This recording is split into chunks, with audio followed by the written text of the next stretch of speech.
Là actuellement je pèse les déchets de préparation de cuisine. Ce sont les restes, donc les déchets de cuisine le service de restauration.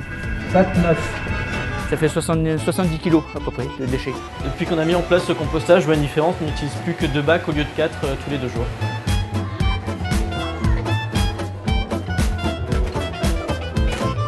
Le Code de l'environnement prévoit, depuis la loi Grenelle II de l'environnement, issue de la loi du 12 juillet 2010, une obligation générale de trier à la source des biodéchets à des fins de valorisation.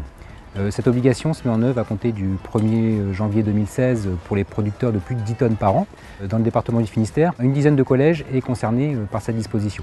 Le Conseil général et le CIMED se sont emparés de la question et ont proposé de lancer une opération de compostage dans 3 collèges du département pour composter à la fois les déchets verts et les déchets de cantine. Donc avec l'aide des communautés de communes concernées et d'associations prestataires de ces communautés de communes.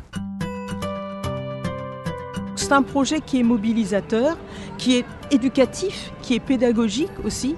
Nous, très modestement, ce qu'on cherche à faire, c'est à donner à nos élèves des informations, à créer des habitudes et donc des attitudes. Et tout ce que l'on souhaite, c'est que nos élèves soient porteurs chez eux, soit maintenant, soit plus tard en tant que citoyens, de ce message de recyclage, de tri des déchets, dans le but bien sûr de préserver notre environnement. Bonjour, donc je m'appelle Karine, je fais partie de l'association Vers le Jardin à Brest. Ici j'ai un petit seau avec moi, vous allez me dire si j'ai bien trié mes déchets ou pas, et si vous mettez ça aussi dans le composteur de l'école. Alors on va commencer par... Est-ce que vous voyez ce que c'est? Du carton. Est-ce que ça va dans le composteur, ça à votre avis? Oui, donc je vais poser ça ici. Vous allez me dire si j'ai bien fait mon travail ou pas. Et voilà, il faut tout découper en petits morceaux parce que... Pourquoi est-ce qu'il faut découper en petits morceaux Pour que ça parte facilement. Pour que ça se décompose plus vite, exactement. En fait, quand on a fini le pamplemousse, il faut le couper en petits morceaux. Et après, ensuite, dès qu'on a fini de couper, bah, ça se met dans la poubelle compost et après, ça va directement dans le composteur. On a participé à la mise en place de cette opération maintenant il y a 2 ans sur le suivi des élèves au niveau du self, mais aussi une information en classe. 16 animations ont été mises en place pour suivre de A à Z sur à quoi ça sert, comment ça marche et qu'est-ce qu'on peut faire du compost. L'idée étant en effet de ne plus sortir aucun déchet de cuisine du collège. À la fin de chaque service, chaque personne prend son plateau et met la nourriture au milieu, les plastiques à côté. Et nous allons à côté, là où il y a les déchets.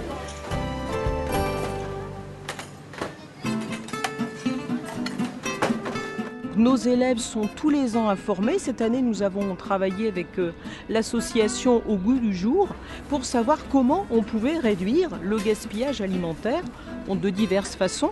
Et ici, au SELF, on incite nos élèves à ne prendre que ce qu'ils vont réellement consommer. Donc par exemple, limiter la quantité de pain, on propose des pains complets et des demi-pains. On s'était aperçu qu'au début, on avait quand même beaucoup de déchets. Il y avait énormément de gaspillage. Il faut dire ce qui est entre le pain, entre le légume, pain et légumes surtout. On a un grammage à respecter, mais bon, si l'enfant veut moins, on lui en met moins. S'il veut plus, ben, on lui en met plus. J'ai posé mon yaourt parce que c'est pour les autres élèves qui voudront, et au lieu de gaspiller, on pose nos yaourts ici.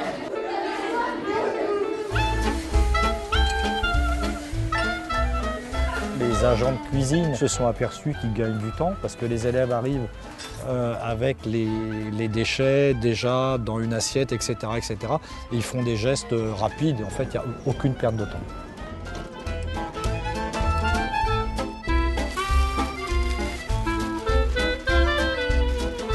Il y a un groupe qui s'appelle Écolo & Co, donc c'est des volontaires qui viennent le jeudi midi pour pouvoir mélanger tout, récupérer le compost qui est bon pour être servi, pour faire pousser des plantes. Donc là, je mélange les aliments qui ont été jetés ce midi avec la couche du dessous pour que ce soit plus facilement composté.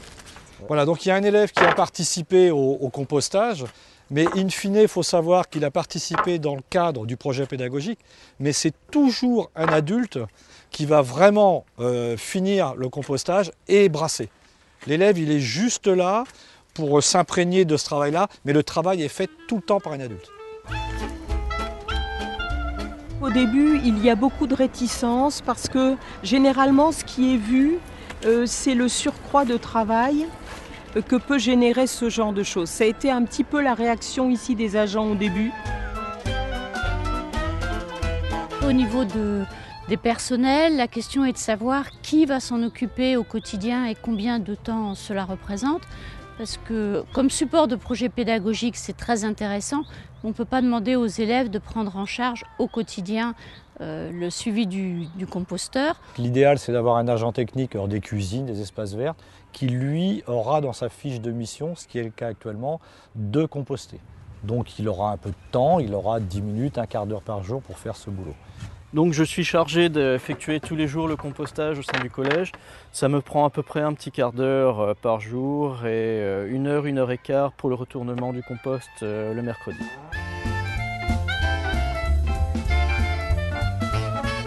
Notre rôle, c'est d'expliquer qu'on sait faire, on va les former, les accompagner. Et au bout du compte, c'est quelque chose de simple si on fait les gestes élémentaires adéquats. Là, on est sur un pavillon de 15 mètres cubes. C'est le plus grand de ce qu'on propose nous actuellement au niveau de l'association.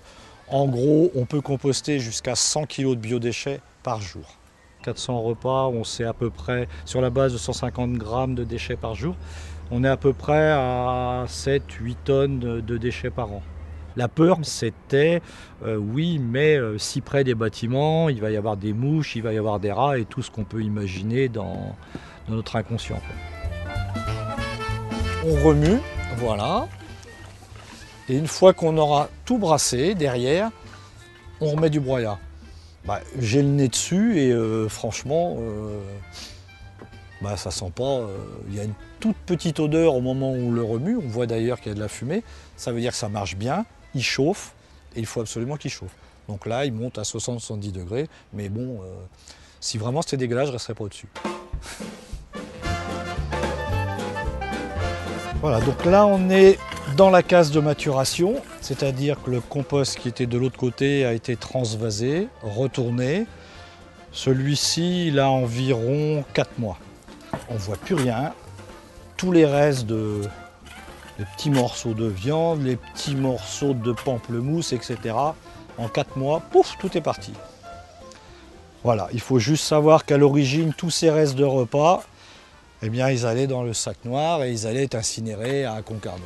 Donc là, au stade où il est, c'est pratiquement, c'est le stade avant ce que j'appellerais du terreau.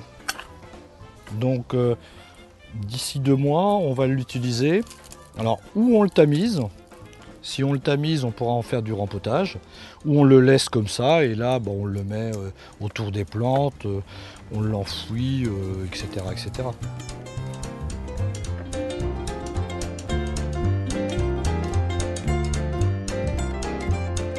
Alors nous sommes dans le jardin aromatique où il y a plein d'herbes aromatiques. Alors il y a des herbes pour sol pauvre, des herbes pour sol riche, comme de l'oseille, de la menthe. Vous avez de la verveine citron, du persil, de l'origan. On avait pas mal de compost qu'on ne savait pas quoi en faire. Donc j'ai lancé l'idée comme quoi on pouvait faire un jardin aromatique et on m'a suivi dans ce projet, on m'a débloqué des fonds. L'oseille, donc on l'utilise pour les poissons, surtout pour les sauces de poisson, avec le saumon beaucoup. Voilà, le thym nous sert de temps en temps pour mettre dans les sauces. La sauge pour le rôti de porc. Une fois que les bacs sont faits, ça pousse tout seul, on a besoin de désherber un peu de temps en temps, bien arroser les plantes qui ont besoin d'eau. Bon, c'est du travail en plus, c'est pas comptabilisé dedans, mais ça nous fait plaisir et on est content de le faire.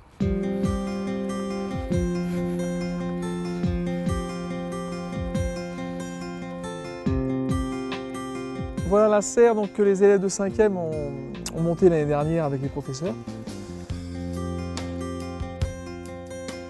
Donc il y a eu toute une recherche au préalable sur quel type de serre, avec quel choix de matériaux, avec des contraintes évidemment de résistance mécanique, parce qu'il faut que ça résiste au vent, des contraintes d'oxydation. On a fait référence au cours de maths avec le théorème de Pythagore et la corde à 7 nœuds des Égyptiens.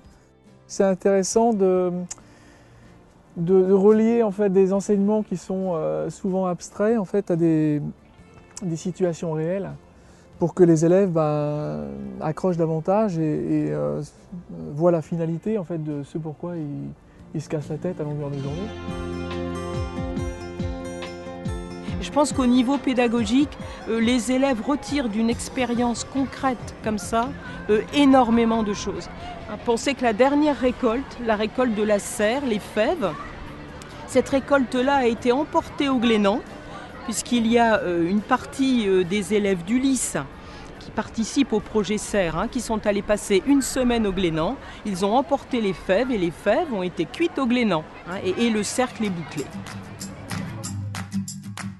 Vous avez votre plateau en face de vous. Comment est-ce que vous triez les déchets? Nous avons diminué d'environ 2 tonnes la somme globale de déchets. Ça fait une moyenne par semaine de 150 à 180 kilos.